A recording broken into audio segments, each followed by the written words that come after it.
DJ सनी कटरिया इल्तिफातगंज।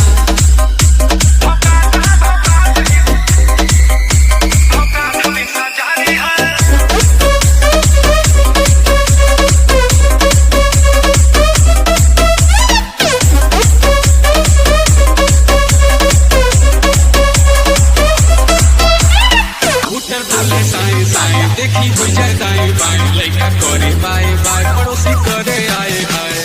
आपके क्षेत्र में आपके भाई का पलड़ा की भारी है। आपके क्षेत्र में आपके भाई का पलड़ा की भारी है। भोकाल नहीं भोकाल हमेशा जारी है। भोकाल नहीं भोकाल हमेशा जारी है।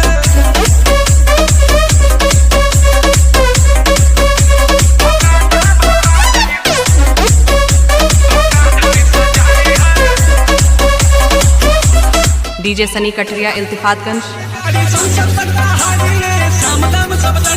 अपराधी पे लगा दिले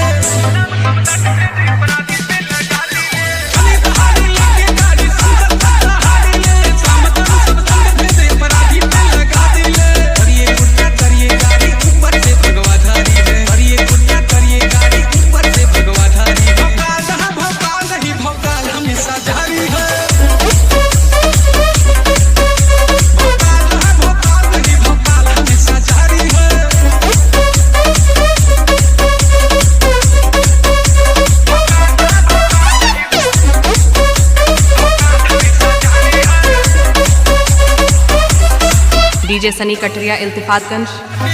खूब उड़ाइले जे भी बोले ऊंचा नीचा ओकर घर में बुझाइले।